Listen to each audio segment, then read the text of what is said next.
खैबर पख्तूनख्वा से इस्लामाबाद आने वाले PTI के काफिले तकसीम हो गए। सवाबी में वज़ीर आला की आमद के मुंतज़िर कारकुन इंतजार ही करते रह गए।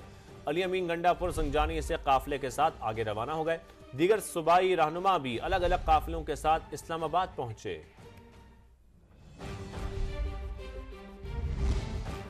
खैबर पख्तूनख्वा से PTI कारकुनान को इस्लामाबाद पहुंचाने के लिए सरकारी वसाइल का बेदरेग इस्तेमाल हुआ। मुख्तलिफ अजला से सरकारी मशीनरी को सवाबी पहुंचाया गया। रुकावटें हटाने के लिए हैवी मशीनरी भी काफिलों के साथ साथ रही।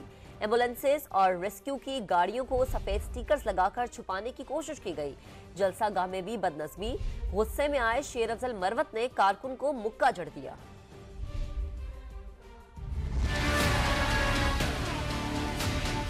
PTI के जलसे के लिए खैबर पख्तूनख्वा के सरकारी वसाइल का बेदरग इस्तेमाल किया गया। रेस्क्यू की गाड़ियां और एम्बुलेंसेज में बिठाकर कारकुनान को लाया गया। गाड़ियों पर सफेद स्टिकर लगाकर लोगों को छुपाया गया। खैबर पख्तूनख्वा से आने वाले काफिलों में क्रेन भी मौजूद थी।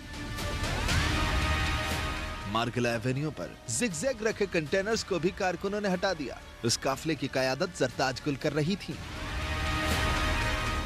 जलसागाह में बदनज़मी भी देखी गई। दक्कम पेल और खेचा तानी पर शेर अफजल मरवत गुस्से में आ गए। अपनी पार्टी के ही कारकुन को मुक्का जड़ दिया। हकीकी आजादी के नारे पर जमा होने वाले PTI के कारकुनान जलसागाह में भी गुत्तम गुत्ता नजर आए। PTI का जलसा और रहनुमाओं के बयानात पर हुकूमती अरकान का सख्त रद्द-ए-अमल भी सामने आया है।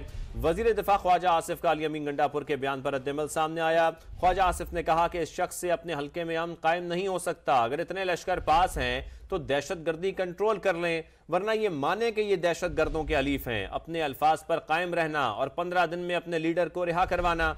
ये भी बता दें कि पहली दफा शहबाज शरीफ को मिलने किसकी हिदायत पर आए थे। जलसे में रंगबाजी करते हो। तो आपको बताएं कि वजीर दिफा ख्वाजा आसिफ का अली अमीन गंडापुर के बयान पर रद्द-ए-अमल सामने आया है। उन्होंने कहा कि इस शख्स ने अपने हल्के में अमन कायम नहीं हो सकता। अगर इतने लश्कर पास हैं तो दहशतगर्दी कंट्रोल कर लें। बिल्कुल। जबकि अली अमीन गंडापुर के बयान पर मरियम औरंगजेब का एक्सपर्ट पैगाम, उन्होंने लिखा कि ये है वजीर आला जो खवातीन की इज्जत करने वाले पठानों की नुमाइंदगी कर रहा है। बदमाश, गुंडे और सड़क छाप अपनी बहनों से इस तरह मुखातिब होते हैं। मरियम औरंगजेब ने सवाल किया कि क्या गैरतमंद पठान अपनी माओ, बहनों और बेटियों से इस तरह मुखातिब होते हैं। बानी PTI ने इस तरह के लोगों को परवान चढ़ाया। ये है 9 मई के मुजरिमों की असलियत। मरियम औरंगजेब ने लिखा कि इसी गलीज जहनियत ने मुल्क और सियासत को गंदा किया।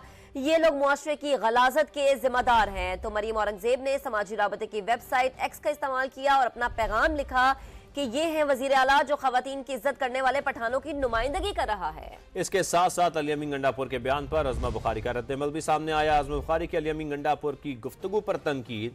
अज़मा बुखारी ने कहा कि अब भी लोग इन्हें सियासी जमात कहें तो वो भी सहूलतकार कहलाएंगे। खोखली धमकियां और गंदी जबान इनका ट्रेडमार्क है। तो अली अमीन गंडापुर के बयान पर अज़मा बुखारी का रद्द-ए-अमल भी सामने आया है। उनकी जानिब से ये कहा गया कि अब भी लोग इन्हें सियासी जमात कहें तो वो भी सहूलतकार कहलाएंगे।